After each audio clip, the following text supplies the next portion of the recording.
El profesor nos acompañará hasta las 10 de la mañana. Seguramente a las 10 de la mañana, como sabemos, está la posibilidad del simulacro. En la medida de lo posible volveremos con preguntas o si no las iremos realizando durante la jornada.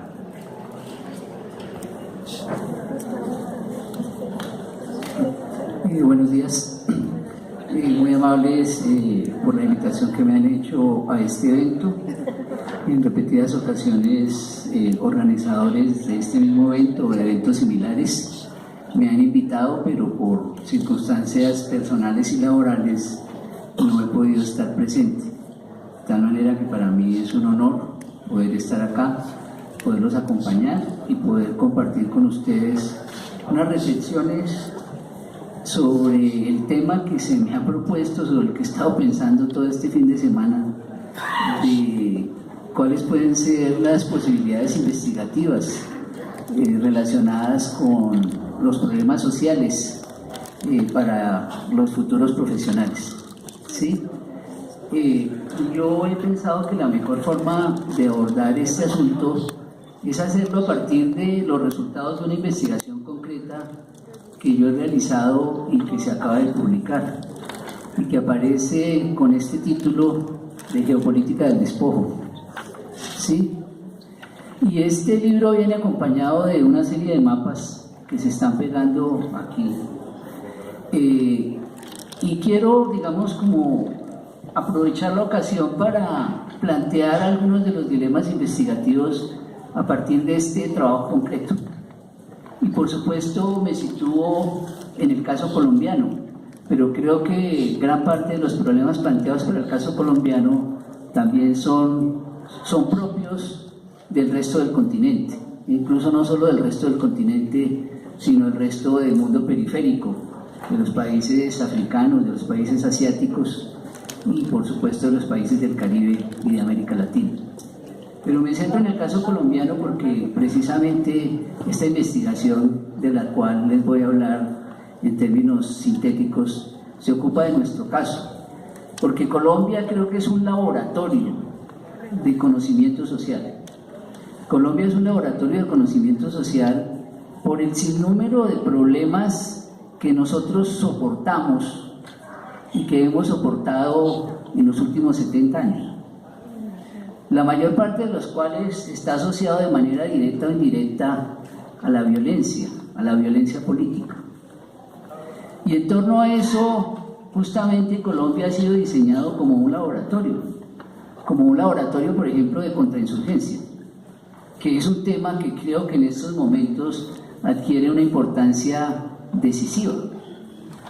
Es el momento para que nosotros evaluemos no solamente históricamente, sino evaluemos las perspectivas presentes y futuras del conflicto armado que se ha desarrollado en Colombia y una serie de hechos relacionados con la guerra.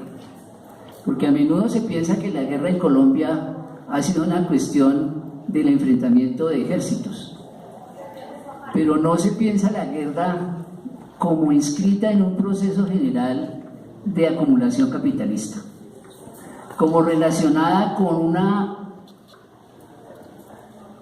una expansión geopolítica de las grandes potencias y principalmente de los Estados Unidos. Y estos elementos genéricos los quiero analizar particularmente a partir de este presupuesto. Yo sostengo que en el momento hay una guerra mundial por el control de los bienes comunes, mal llamados por los economistas los recursos naturales. Hay una disputa mundial por los bienes comunes y en esa disputa mundial por los bienes comunes, América Latina y Colombia desempeñamos un papel esencial. Cuando hablo de la guerra mundial por los recursos, no me estoy refiriendo a que exista una guerra formalmente declarada, sino a un enfrentamiento tácito que incluso no se le da ese reconocimiento. Y hablamos de la guerra mundial por los recursos a partir del hecho de que el capitalismo, sobre todo en los países centrales y ahora con la emergencia de China, para funcionar requiere gran cantidad de materiales y de energía. Entonces, todos los desarrollos, por ejemplo, tecnológicos que nosotros conocemos en los últimos 20 o 30 años, no serían posibles sin el acopio de importantes reservas de minerales, de materias primas y de energía. Pero esa guerra mundial por los recursos se enfrenta a un problema estructural y que no tiene solución real, y es el agotamiento de esos recursos. Es decir, el mismo desarrollo del capitalismo obliga a que cada vez se consuman más materiales y más energía, principalmente energías de origen fósil como el petróleo, y que se produzcan cada vez más y más cosas, pero existiendo el grave problema de que esos recursos son finitos, son agotables, son limitados. Entonces ya sabemos y se han hecho estudios incluso cuantitativos, ¿no? Perspectivas que ni siquiera son a largo plazo, sino más bien casi que a corto y a mediano plazo, del agotamiento, por ejemplo, del petróleo.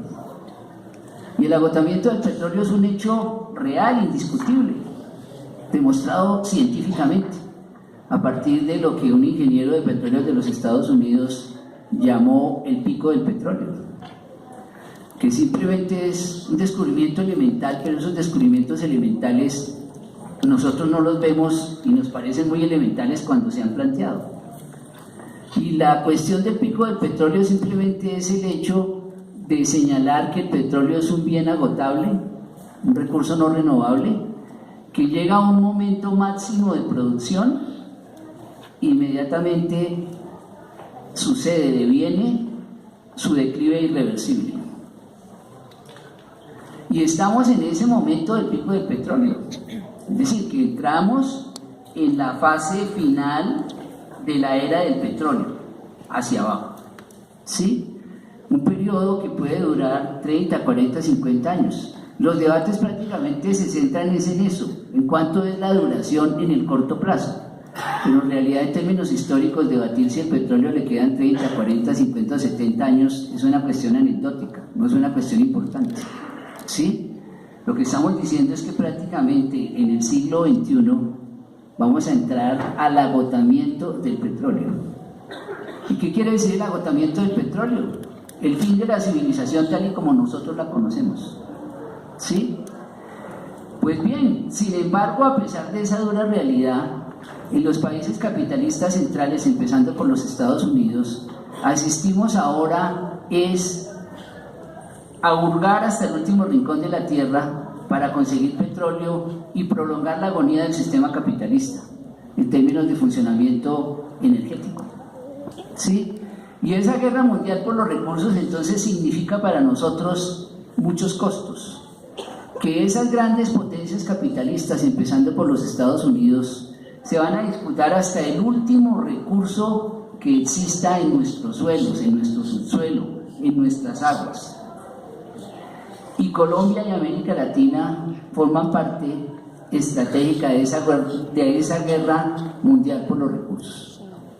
Y para analizar esto, entonces, yo he acuñado el término de la geopolítica del despojo, es decir, la expansión de los grandes poderes imperialistas se manifiesta en términos concretos en nuestros territorios como una geopolítica del despojo, como una posición estratégica de empresas multinacionales, de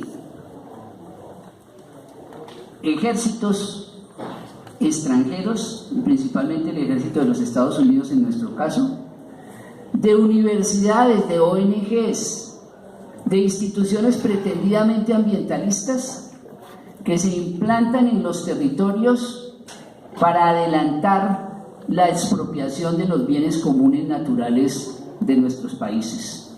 Y en el caso específico nuestro, de la extraordinaria riqueza y biodiversidad de nuestro territorio, que no sabemos si es una fortuna o una desgracia. Y no sabemos si es una fortuna o una desgracia porque nosotros ni siquiera tenemos oportunidad de disfrutar de esa biodiversidad. Nosotros somos el tercer o cuarto país más biodiverso del mundo. Somos un país extraordinariamente múltiple en sus geografías. El único país del continente que tiene costas con los dos, del continente sudamericano, que tiene costas en los dos océanos, en el Atlántico y en el Pacífico. Un país atravesado por 3 cordilleras, con valles extraordinariamente fértiles. Comparte gran parte del territorio colombiano compartido con otros países en la altillanura de la Orinoquía, también con una pequeña porción en la Amazonía. Desde ese punto de vista, Colombia es un territorio envidiable. Y eso lo han entendido bien las grandes potencias y sus empresas. Y esto tiene que ver, entre otras cosas, con la guerra que se ha librado en este país. Y es algo que casi nunca se quiere reconocer. Los intereses que han estado detrás de la guerra de las grandes empresas nacionales e internacionales, que se han lucrado de la guerra, que la han convertido en su negocio y cuya actividad les ha servido para expoliar no solo los bienes comunes, sino para explotar a distintas comunidades de este territorio. Y cuando hablamos entonces de esta geopolítica del despojo, nos estamos refiriendo en concreto, y eso aparece en algunos de los mapas que aquí están pegados, en, por ejemplo, hablar de la importancia del agua. El agua es el bien común más importante de la humanidad. Podemos vivir sin petróleo, pero no podemos vivir sin agua. El agua es un bien común relativamente escaso, como dirían los economistas neoclásicos. Solamente el 2.5% de las existencias de agua corresponden a agua dulce. Y el agua es un importante recurso, una materia prima para producir todo lo que nos querramos imaginar. Por ejemplo, los computadores, los celulares de los cuales está llena esta sala, consumen agua virtual en grandes cantidades. ¿Sí? Ustedes no ven que aparezca ninguna gota de agua en esos aparatos microelectrónicos. Pero para producir esos aparatos microelectrónicos se requieren ingentes cantidades de agua. Pero el agua también se utiliza como mercancía que se vende y se compra, el agua embotellada, que es una fuente importante de ganancias para multinacionales como la Coca-Cola, que ya vende tanta agua embotellada como Coca-Cola. Pero el agua también se convierte en una mercancía cuando se privatizan los acueductos, cuando las empresas públicas son abandonadas por los estados y quedan en manos del capital privado nacional y transnacional. Y entonces hay una disputa sobre el agua, Si ustedes han recorrido alguna vez o son del Gran Cauca, sabrán que allí se encuentra el macizo central colombiano, un extraordinario reservorio de agua donde nacen los más importantes ríos de este país y donde se encuentran reservas extraordinarias de agua. Pues bien, el departamento del Cauca ha sido prácticamente feriado y repartido entre empresas multinacionales para ser apropiado. Para apropiarse del agua, pero también para apropiarse de los minerales y para apropiarse de otros recursos naturales que allí se encuentran, recursos, por ejemplo, forestales. Entonces hay una disputa por el agua, y en esa disputa por el agua el territorio colombiano es muy importante porque nosotros somos también una importante reserva hídrica. Por ejemplo, tenemos esa extraordinaria riqueza del Chocó biopacífico, ese corredor natural que va desde Panamá hasta el Ecuador, que corresponde a todo el Pacífico colombiano. La zona donde más llueve en el mundo, la zona más biodiversa, la zona más tropical, porque todo está relacionado. y vemos que esta es la zona también más pobre y más abandonada del país. Solamente es noticia cuando suceden masacres como la que acaba de realizar la policía colombiana contra, cifras oficiales, 6 humildes campesinos, recolectores de hoja de coca de esa región. Pero eso no puede ocultar la magnitud de los problemas que allí existen, que desde luego no solamente están relacionados con el agua, sino con otro sinnúmero de asuntos propios de ese marginamiento de la costa pacífica colombiana, que al mismo tiempo que es la zona más rica, más biodiversa, más rica en términos naturales, la zona más pobre y más miserable en términos sociales, donde existe un racismo a flor de piel contra la población afrodescendiente, contra las comunidades indígenas, donde la guerra ha sido particularmente intensa. Y justamente en los mapas que aparecen aquí colocados, hay un mapa sobre el Pacífico y sobre Buenaventura. Porque, no sé si ustedes sepan, pues eso no es gran noticia y eso no se difunde mucho, ¿no? Que Buenaventura, la perla del Pacífico, como también se le dice a Tumaco, pueblo empobrecido, donde viven 450.000 personas, la mayor parte de ellas afrodescendientes, ha sido un lugar donde se han efectuado crímenes pavorosos de lesa humanidad, como trozar vivas a las personas en las casas de pique.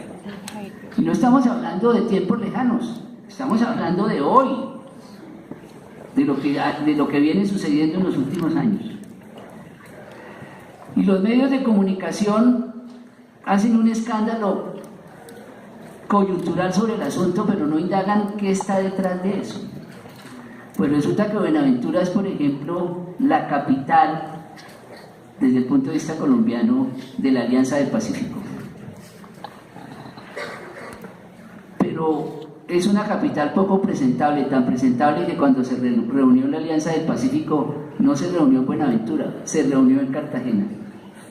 Y Cartagena está al otro lado, no en el Pacífico precisamente, en el Atlántico, en el Mar Caribe.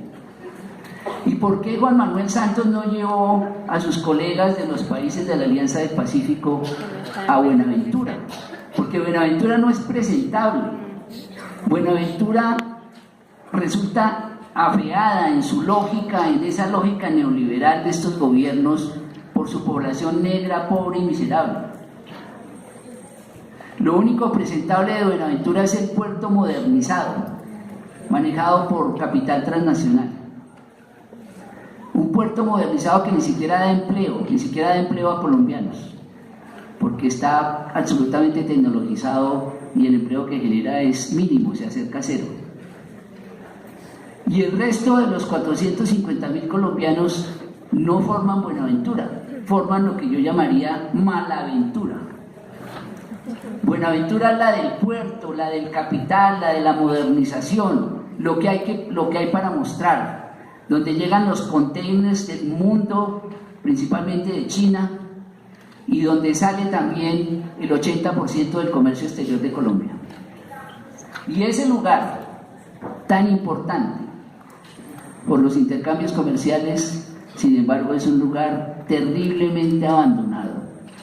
Tierra de nadie, tierra de los paramilitares, donde se mata a sus habitantes para crear un malecón donde sí se pueda reunir los presidentes en un futuro próximo sobre los huesos y los cadáveres de sus habitantes. Ese es un elemento de la guerra geopolítica del despojo, pero también hay otros elementos, por ejemplo, la guerra por las semillas. Tal vez ustedes sepan que como parte de las transformaciones tecnológicas de las últimas décadas, una de las revoluciones que más se suele aplaudir, aparte de la informática, es la de la biotecnología y la de la ingeniería genética. Y las grandes empresas multinacionales, que son unas cuantas, 9 o 10 empresas, entre ellas, por ejemplo, la extinta Monsanto, pues que ha cambiado su nombre y ahora se acaba de aliar con Bayer, ¿no? en una alianza perversa. Estas empresas descubrieron la importancia de la biodiversidad genética como nueva mercancía, como nuevo negocio. Y a partir de ahí ha surgido el negocio de las semillas.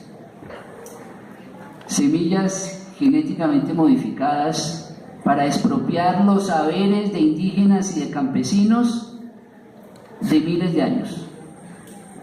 Porque las semillas no son una cosa natural, son un elemento donde se mezcla lo natural y lo cultural. Las semillas, así como la agricultura, son producto de la experiencia, del saber de pueblos milenarios, que desde que se originó la agricultura se dieron a la tarea de civilizar, por decirlo así, esas plantas salvajes, de hacerlas comestibles, de diferenciar las plantas venenosas de las plantas alimenticias, de descubrir la cantidad de propiedades naturales que hay en esas plantas para combatir, por ejemplo, las enfermedades. Pues hay una guerra mundial por el control de las semillas, y esa guerra se libra en nuestros países, precisamente por la biodiversidad impresionante que aquí existe, que aquí se encuentra. Este es otro elemento entonces de la geopolítica del despojo, la manera como las empresas multinacionales como Monsanto y compañía, apoyadas por sus respectivos países como los Estados Unidos, la Unión Europea, se encargan de imponerle a los países una reglamentación especial que prohíba, óigase bien, nada más ni nada menos, que prohíba el uso de las semillas nativas y que solamente los campesinos puedan usar las semillas comerciales, las semillas que compran, las semillas que les vende Monsanto. Esto, aparte de ser una expropiación económica, social, cultural, se convierte en una política suicida para un país, porque no sabemos cuáles son las consecuencias negativas de los organismos genéticamente modificados. No sabemos a ciencia cierta, pero sí hay indicadores preocupantes, que el consumo de productos genéticamente modificados tiene diferentes efectos sobre la vida de los seres humanos y la vida de los animales, como por ejemplo la contaminación biológica. Y sobre eso también ya hay algunas experiencias. Pues también Colombia es un escenario de esta geopolítica imperialista de las semillas. Hay una geopolítica nueva o renovada, no es nueva sino renovada, de apropiarse de los recursos minerales, que se ha impulsado, digamos, en los últimos 20 años. Y algunos países de América Latina son epicentro fundamental de esta guerra mundial por los minerales. Me refiero a países como Perú, que es el segundo productor mundial de minerales a nivel mundial, ¿no? Chile. Pero también es el caso de Colombia, aunque nosotros no somos un país mineral. Pero uno de los proyectos banderas del gobierno actual de Juan Manuel Santos fue convertirnos en un país mineral. Y para eso se ha cartografiado o se está cartografiando por Ingeominas todo el territorio colombiano, continental y marítimo, para feriarlo como una torta de cumpleaños entre las multinacionales, para que se lleven hasta el último recurso.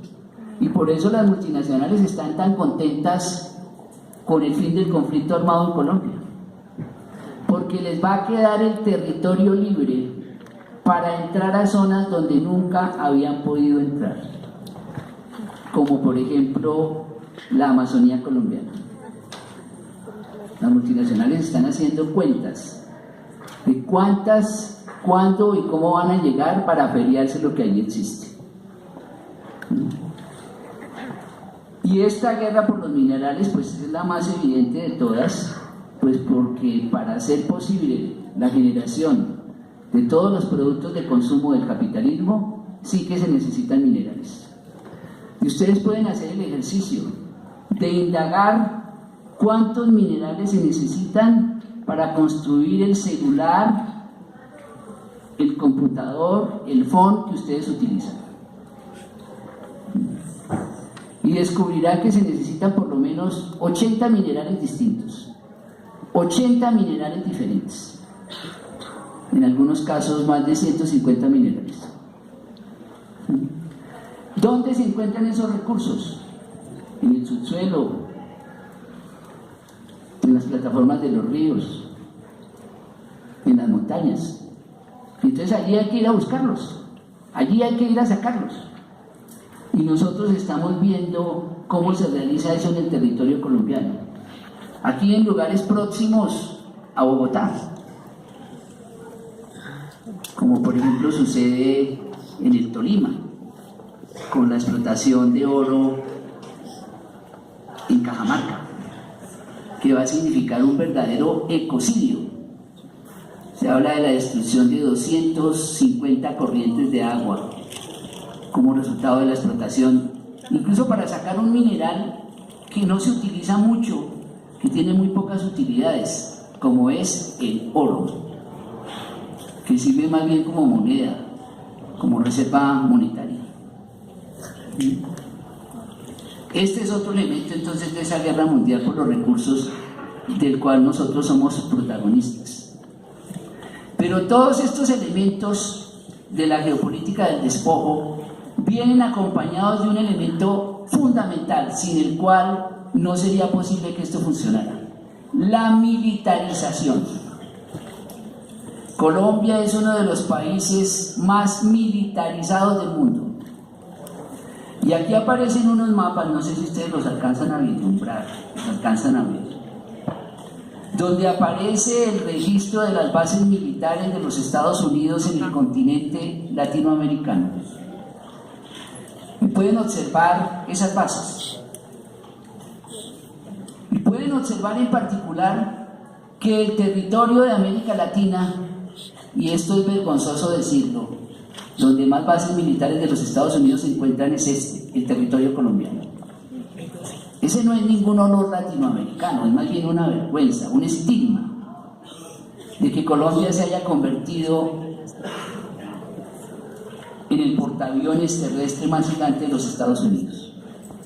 Y no son 7 bases, como se dijo en el tristemente célebre acuerdo del 30 de octubre del 2009, que imagino que ustedes han leído, y si no han leído, lo invito a que lo lean, porque es un documento verdaderamente vergonzoso. Forma parte de la historia universal de la infamia. ¿Sí? Ese documento firmado en el gobierno de Uribe prácticamente convertía a Colombia en un territorio neocolonial, que se echó para atrás luego por intervención de las Cortes Constitucionales. Pero eso no quería decir que la realidad de militarización del territorio colombiano dejara de funcionar. La militarización siguió en marcha, inscrita en el mal llamado Plan Colombia, que fue redactado en inglés en el Senado de los Estados Unidos.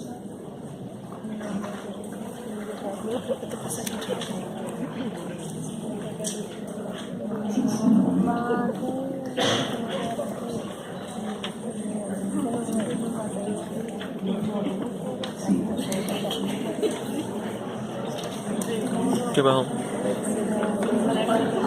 Bueno, me dicen aquí que hay un simulacro, lamentablemente yo tengo que ausentarme porque tuve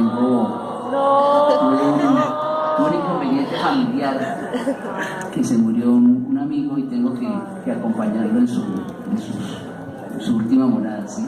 Entonces por esa razón no puedo continuar con la exposición. Simplemente a manera de conclusión, 1 o 2 minutos, abusando pues de estos llamados. Estos son temas reales de investigación, temas reales que se viven en los territorios, que soportan las comunidades colombianas, que se soportan no solamente en los territorios agrarios, sino en los territorios urbanos. Y esta, digamos, es como la invitación que yo les quería hacer a partir de este estudio concreto de las posibilidades de investigación de las ciencias sociales, del trabajo social, para asumir problemas reales de nuestra cotidianidad. Muchas gracias. Lamentamos mucho tener que terminar. Nos interesa mucho escuchar al profesor Renan, como él mismo lo dijo, llevamos mucho tiempo buscándolo, tratando de que nos acompañara. Esperamos que pues esta sea una apertura